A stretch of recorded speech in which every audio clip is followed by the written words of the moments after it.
T1 news.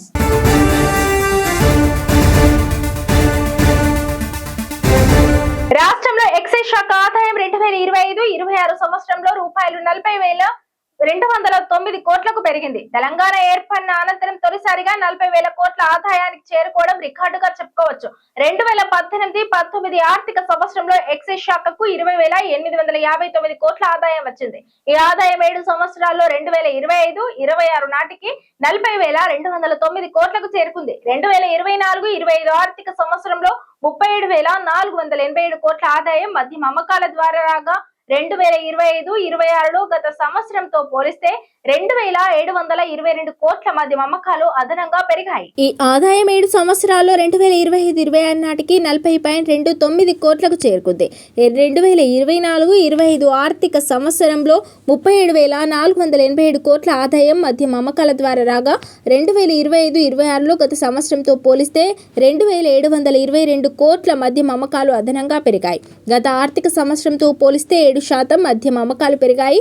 2025-26 ఆర్థిక సంవత్సరంలో 382.91 లక్షల కేసుల లిక్కర్, 387.34 లక్షల కేసుల బీర్ అమ్మకాలు జరిగాయి. 2025-26 ఆర్థిక సంవత్సరంలో 2% లిక్కర్ సేల్స్ పెరగగా బీరు అమ్మకాలు 9%గా తగ్గాయి. 2024-25 ఆర్థిక సంవత్సరంలో 372.25 లక్షల కేసుల లిక్కర్, 536.13 లక్షల కేసుల బీరు అమ్మకాలు జరిగాయి. గత సంవత్సరంతో పోలిస్తే బీరు అమ్మకాలు తగ్గాయి. లిక్కర్ అమ్మకాలు కొద్దిపాటిగా పెరిగాయి. 2025-26 ఆర్థిక సంవత్సరంలో నెలవారీగా మద్యం అమ్మకాలు ఎలా ఉన్నాయి? ఏప్రిల్లో 3,272 కోట్లు, మేలో 3,561 కోట్లు, జూన్లో 3,273 కోట్లు, జూలైలో 3,320 కోట్లు, ఆగస్టులో 3,082 కోట్లు, సెప్టెంబర్లో 3,048 కోట్లు, అక్టోబర్లో 2,709 కోట్లు, నవంబర్లో 2,868 కోట్లు, డిసెంబర్లో 5,051 కోట్లు, 2026 జనవరిలో 3,325 కోట్లు, ఫిబ్రవరి 3,208 కోట్లు, మార్చి 31 3,486 కోట్లు, మొత్తంగా 40,209 కోట్ల మద్యం అమ్మకాలు జరిగాయి. ఎక్సైజ్ శాఖకు 2,620 మద్యం షాపుల ద్వారా సంవత్సరానికి రెంటల్ ఫేజ్ ద్వారా 1,771 కోట్ల ఆదాయం సమకూరింది. 1,214 బార్ల ద్వారా 549 కోట్ల ఆదాయం వస్తుంది. 2025-26 ఆర్థిక సంవత్సరంలో ఎక్సైజ్ శాఖకు 95,628 దరఖాస్తుల ద్వారా 2,869 కోట్ల ఆదాయం అదనంగా వచ్చింది. జోగులాంబ గద్వాల జిల్లాలోని నిరుద్యోగులకు అర్హులైన అభ్యర్థులకు పౌర సరఫరాల శాఖ ఒక ముఖ్యమైన ప్రకటన విడుదల చేసింది. జిల్లాలోని వివిధ మండలాల్లో ఖాళీగా ఉన్న చౌక ధరల దుకాణాల డీలర్ల నియామకానికి అధికారికంగా నోటిఫికేషన్ వెలువడింది. దీనికి సంబంధించిన వివరాలను రెవెన్యూ డివిజనల్ అధికారి శ్రీనివాసరావు బుధవారం మీడియాకు వెల్లడించారు. ఈ నోటిఫికేషన్ ద్వారా మొత్తం 8 మండలాల్లోని 14 గ్రామాల్లో ఎఫ్పిఎస్ డీలర్ల భర్తీ చేపట్టనున్నారు. ఆలంపూర్ మండలంలో ఆలంపూర్, క్యాతూర్, ఉండవల్లి మండలంలో బోన్కూర్, మనోపాడు మండలంలో చండూరు, నారాయణపూర్, ఐజా మండలంలో జడదొడ్డి, కుడకనూరు, ఐజా, రాజోలి మండలంలో పడమటి గార్లపాడు, పచ్చర్ల, వడ్డేపల్లి మండలంలో పైపాడు, ఎర్రవల్లి మండలంలో వల్లూరు, రాజశ్రీ గార్లపాడు, ఇటిక్యాల మండలంలో మొగిలి, రావల చెరువు గ్రామాల్లో ఈ రేషన్ డీలర్ల ఖాళీలు ఉన్నాయి. దరఖాస్తు చేసుకునే అభ్యర్థులు తప్పనిసరిగా ఆయా గ్రామాలకు చెందిన స్థానిక నివాసితులై ఉండాలి. ప్రభుత్వ మార్గదర్శకాల ప్రకారం నిర్ణీత విద్యార్హతలు కలిగి ఉండడంతో పాటు రిజర్వేషన్ నిబంధనలు పాటించాల్సి ఉంటుంది. ఎంపిక ప్రక్రియలో పారదర్శకత కోసం ప్రభుత్వం నిర్దేశించిన రోస్టర్ పద్ధతిని అనుసరిస్తారు. ఆసక్తి గల అభ్యర్థులు తమ దరఖాస్తులను సంబంధిత తహసీల్దార్ కార్యాలయాల్లో సమర్పించాలి. ప్రతి గ్రామానికి కేటాయించిన రిజర్వేషన్ వివరాలు, అవసరమైన ధృవపత్రాల జాబితా, దరఖాస్తు ఫారాలు తహసీల్దార్ కార్యాలయ నోటీస్ బోర్డులో అందుబాటులో ఉంటాయి. పూర్తి చేసిన దరఖాస్తుని ఏప్రిల్ 15, 2026 సాయంత్రం 5 గంటల్లోపు అందజేయాలి.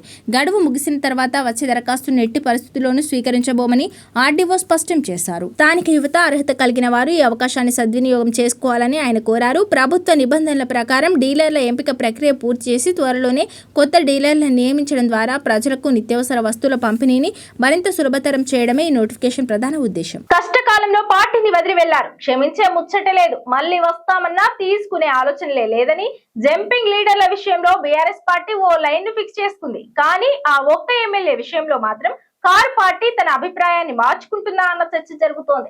9 మంది ఎమ్మెల్యేలు ఒక లెక్క, బీఆర్ఎస్ కు గూడెం మహిపాల్ రెడ్డి మరో లెక్కన.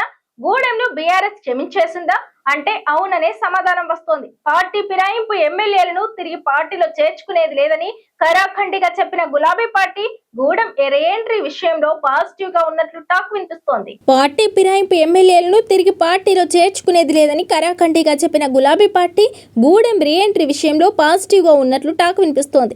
పటాన్చెరు ఎమ్మెల్యే గూడెం మహిపాల్ రెడ్డి 3 సార్లు గెలిచి హ్యాట్రిక్ కొట్టారు. 2023లో బీఆర్ఎస్ అధికారంలోకి రాకపోయేసరికి ప్రతిపక్షంలో వరుస కేసులతో ఉక్కిరిబిక్కిరి అయ్యారు. మైనింగ్ కేసులో ఆయన సోదరుడు గూడెం మధుసూదన్ రెడ్డి అరెస్ట్ అయ్యి జైలుకు వెళ్లి వచ్చారు. దీంతో 6 నెలల్లోనే కారు స్టీరింగ్ను వదిలి కాంగ్రెస్ పార్టీ గూటికి వెళ్లారు. సీఎం రేవంత్ రెడ్డి సమక్షంలో కాంగ్రెస్ కండువా కప్పుకున్నారు. కొన్ని రోజులు కాంగ్రెస్ పార్టీలో బాగానే ఉన్నా తరువాత అక్కడ ఇమడలేకపోయారు. బీఆర్ఎస్ హయాంలో మహిపాల్ రెడ్డి తమపై కక్ష కట్టి కేసులు పెట్టించారని పటాన్చెరు కాంగ్రెస్ నేతలు అసంతృప్తి రాగం వినిపించారు. 10 ఏళ్లు తమను ఇబ్బంది పెట్టిన మహిపాల్ రెడ్డిని పార్టీలో ఎలా చేర్చుకుంటారంటూ లోకల్ లీడర్లు ఆందోళన కూడా చేశారు. కట్ చేస్తే మున్సిపల్ ఎన్నికల టైంలో యూటర్న్ తీసుకున్నారు గూడెం మహిపాల్ రెడ్డి.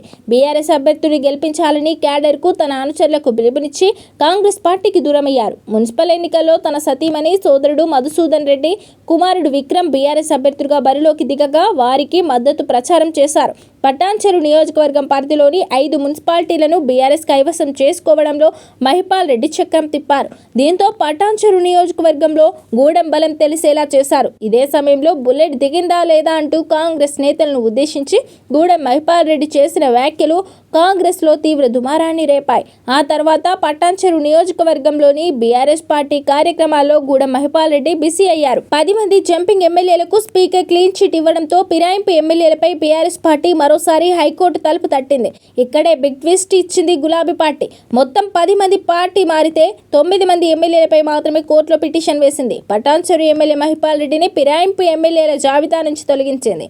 మున్సిపల్ ఎన్నికల్లో బీఆర్ఎస్ గెలుపునకు కృషి చేసినందుకు మహిపాల్ రెడ్డిపై చర్యలకు బీఆర్ఎస్ వెనుకడుగు వేస్తుందన్న చర్చ జరుగుతోంది. అసెంబ్లీ సమావేశాల్లో కూడా మొదట పార్టీ ఫిరాయించిన ఎమ్మెల్యేల వైపు మహిపాల్ రెడ్డి కూర్చున్నారు. హైకోర్టులో తనపై బీఆర్ఎస్ పిటిషన్ వేయకపోవడంతో బీఆర్ఎస్ సభ్యులతో గూడెం జత కట్టారు. అంతటితో ఆగకుండా మంత్రి పొంగులేటికి వ్యతిరేకంగా సభలో బీఆర్ఎస్ సభ్యులతో కలిసి నిరసన తెలిపారు. అసెంబ్లీ స్పీకర్ బీఆర్ఎస్ సభ్యులతో పాటు గూడెం మహిపాల్ రెడ్డిని కూడా సస్పెండ్ చేశారు. మాజీ మంత్రి హరీష్ రావు అసెంబ్లీ సాక్షిగా గూడెం మహిపాల్ రెడ్డిని బీఆర్ఎస్ ఎమ్మెల్యేగా అభివర్ణించారు. ఇదిలా ఉంటే పార్టీ ఫిరాయింపు ఎమ్మెల్యేలను తిరిగి పార్టీలో చేర్చుకునేది లేదని బీఆర్ఎస్ వర్కింగ్ ప్రెసిడెంట్ కేటీఆర్ పదే చెప్తూ వచ్చారు. కానీ లేటెస్ట్ గా బీఆర్ఎస్ లో జరుగుతున్న పరిణామాలు మాత్రం అందుకు భిన్నంగా ఉన్నాయట. మిగిలిన 9 మంది ఎమ్మెల్యేల విషయంలో ఒక తీరుగా, గూడెం మహిపాల్ రెడ్డి విషయంలో మరొక తీరుగా బీఆర్ఎస్ నాయకత్వం వ్యవహరిస్తుందనే టాక్ వినిపిస్తోంది. గూడెం మహిపాల్ రెడ్డి విషయంలో కేటీఆర్ పాజిటివ్ గా ఉన్నారని పార్టీలో చర్చ జరుగుతోంది. గూడెం మహిపాల్ రెడ్డికి హరీష్ రావు అండదండలు పుష్కలంగా ఉండడం వల్లే ఇది సాధ్యమైందన్న టాక్ వినిపిస్తోంది. అయితే ఇప్పటికిప్పుడు మహిపాల్ రెడ్డి బీఆర్ఎస్ లో చేరకపోవచ్చని, ఎన్నికలకు ముందు యాక్టివ్ గా పార్టీ కార్యక్రమాల్లో పాల్గొనే అవకాశం ఉందని సమాచారం. కాటా శ్రీనివాస్ గౌడ్ గారు మాట్లాడే మాటలన్నీ ఫేక్ మాటలు. నువ్వు తెలుసుకోవాలి, ఒక నేషనల్ పార్టీ నుంచి 2 సార్లు పోటీ చేసినావు. నువ్వు ఇంకా బచ్మన మాటలు మాట్లాడితే వాడు ఒప్పుకునే పరిస్థితి లేడు. మొన్ననే నెల కిందనే నీకు 5 మున్సిపాలిటీలో చెంపలు వాయగొట్టింది. చెంపలు చెల్లుమనే 2 మా కార్యకర్తల బలంతో 5 మున్సిపాలిటీలు గెలవడం జరిగింది. అందరు ప్రతి ఒక్కరు కార్యకర్తలు సైనికులు లేక పనిచేసి గెలిపించుకోవడం జరిగింది. ఇక్కడ ఉండేలే కాదు, గ్రామాల్లో ఉన్న అందరూ ప్రతి ఒక్కరు ఒక సైనికులు లేక పనిచేసి 5కి 5 గెలుచుకోవడం జరిగింది. రేపు రాబోయే గ్రేటర్ హైదరాబాద్ కానీ మండలాలు కానీ ఇదే పరిస్థితి ఉంటుంది, ఇదే రిజల్ట్ ఉంటుంది.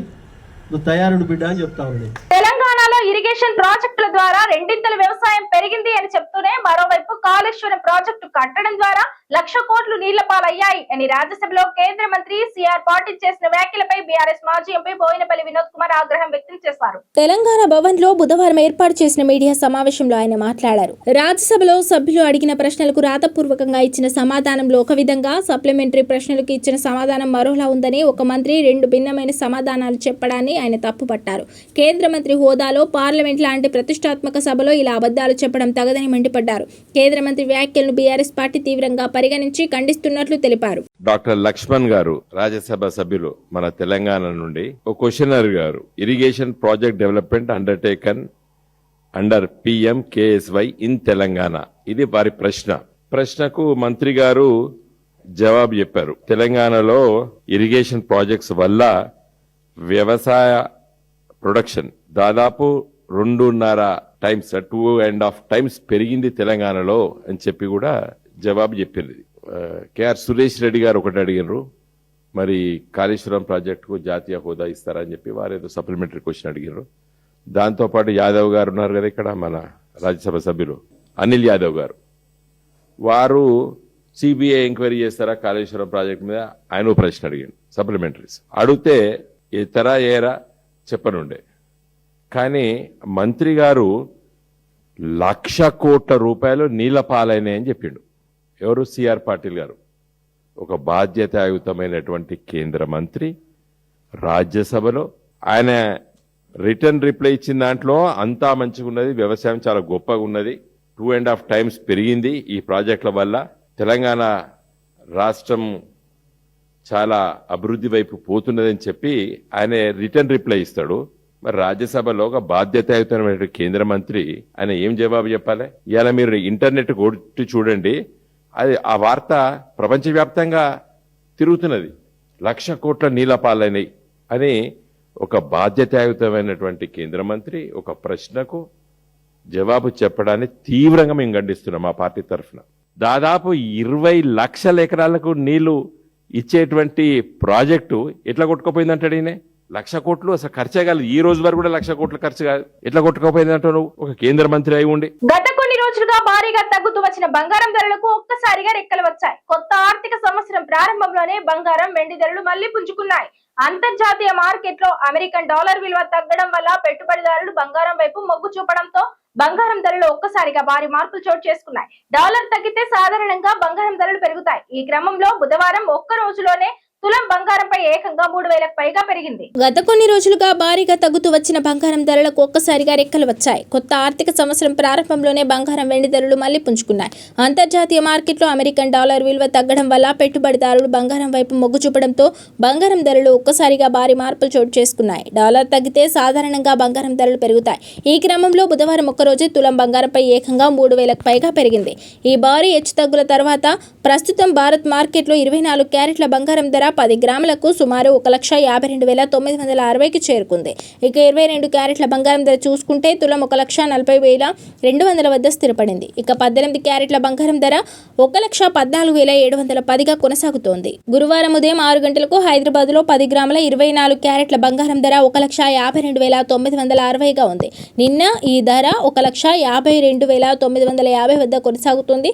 అటు 22 క్యారెట్ల ధర ఇవాళ 1,40,210గా ఉండగా నిన్న 1,40,200 వద్ద ట్రేడ్ అవుతోంది. ఇక వెండి విషయానికి వస్తే ఇది కూడా బంగారం బాటలోనే నడుస్తోంది. నిన్నటితో పోల్చుకుంటే ఇవాళ వెండి ధర కేజీపై 100 పెరిగింది. దీంతో బుధవారం 2,55,000గా ఉండగా గురువారం ఈ ధర 2,55,100 వద్ద ట్రేడ్ అవుతోంది. హైదరాబాద్ లో కేజీ వెండి ధర 2,65,100 వద్ద కొనసాగుతోంది. తెలంగాణ రైతులకు శుభవార్త. రైతు భరోసా పథకంపై కీలక అప్డేట్ వచ్చేసింది. కొన్ని రోజుల క్రితం తెలంగాణ ప్రభుత్వం యాసంగి సీజన్ కు సంబంధించి రైతు భరోసా తొలి విడత నిధులను విడుదల చేసిన సంగతి తెలిసిందే. దీనిలో భాగంగా అర్హులైన ప్రతి రైతు ఖాతాలో 1 ఎకరాకు సంబంధించి 6,000 జమ చేసింది. త్వరలోనే 2వ విడత చివరకు ఏప్రిల్ నాటికి 3వ విడతలో మొత్తం అన్ని ఎకరాలకు 6,000 చొప్పున రైతు భరోసా నిధులను విడుదల చేస్తామని ఇప్పటికే ప్రకటించారు. ఈ క్రమంలో రైతు భరోసా నిధులపై కీలక అప్డేట్ వచ్చేసింది. త్వరలోనే 2వ విడత చివరకు ఏప్రిల్ చివరి నాటికి 3వ విడతలో మొత్తం అన్ని ఎకరాలకు 6,000 చొప్పున రైతు భరోసా నిధులను విడుదల చేస్తామని ఇప్పటికే ప్రకటించారు. ఈ క్రమంలో రైతు భరోసా నిధులపై కీలక అప్డేట్ వచ్చేసింది. రాష్ట్రంలో కొత్తగా వ్యవసాయ భూములు కొనుగోలు చేసి నూతనంగా పట్టా పాస్బుక్ పొందిన రైతులకు కూడా త్వరలోనే రైతు భరోసా నిధులు జమ చేయనుంది. ఏప్రిల్ 15 నుంచి వీరి ఖాతాల్లో రైతు భరోసా నిధులు జమ చేయాలని తెలంగాణ ప్రభుత్వం నిర్ణయించింది. తెలంగాణలో కొత్తగా పాస్బుక్ పొందిన రైతులు 85,000 మంది ఉన్నారు. వీరిలో 62,000 మంది రైతు భరోసా కోసం అప్లై చేసుకున్నారు. ప్రస్తుతం వ్యవసాయ శాఖ అధికారులు వీరి దరఖాస్తులను పరిశీలిస్తున్నారు. వీరిలో అర్హులైన వారిని గుర్తించిన తర్వాత వారిని లబ్ధిదారుల జాబితాలో చేర్చనుంది. 10 రోజుల్లో నూతన లబ్ధిదారుల జాబితా విడుదల చేయనున్నారు. వీరికి ఏప్రిల్ 15, 20వ తేదీల మధ్యలో రైతు భరోసా నిధులు జమ చేయనున్నారు. యాసంగి సీజన్ కు సంబంధించి మొత్తం 9,000 కోట్లను రైతు భరోసా కింద అన్నదాతలకు అందించాలని ప్రభుత్వం నిర్ణయించింది. యాసంగి సీజన్ కు సంబంధించి మొత్తం 9,000 కోట్లను రైతు భరోసా కింద అన్నదాతలకు అందించాలని ప్రభుత్వం నిర్ణయించింది. గతసారి వానాకాలం సీజన్లో లబ్ధి పొందని వారికి కూడా ఈసారి నిధులు జమ చేస్తోంది. తాజాగా కొత్తగా పాస్బుక్లు పొందిన వారికి కూడా రైతు భరోసా అందించాలని నిర్ణయించింది. గత ఏడాది ఖరీఫ్ సీజన్లో 69.39 లక్షల మంది రైతులకు రైతు భరోసా కింద 8,744 కోట్లను విడుదల చేసింది. అప్పట్లో 9 రోజుల్లోనే రైతులందరి ఖాతాల్లో వేసింది. కానీ ఈసారి రైతు భరోసా నిధుల విడుదలకు సంబంధించి కొత్త గైడ్ లైన్స్ పాటిస్తోంది. ఎన్ని ఎకరాలు ఉన్నా ముందుగా తొలి విడతలో ప్రతి ఒక్కరికి తొలి ఎకరానికి గాను 6,000 రైతుల ఖాతాల్లో జమ చేసింది. దీంతో రైతులందరికీ ఒకేసారి లబ్ధి చేకూరినట్లయింది. ఏప్రిల్ చివరి నాటికి ప్రతి ఒక్కరి ఖాతాల్లో మొత్తం నిధులు జమ అవుతాయంటున్నారు అధికారులు. ఇది ఇవాల్టి బులెటిన్. మరో బులెటిన్ లో మళ్ళీ కలుద్దాం. స్టే అండ్ టీస్ 24 న్యూస్.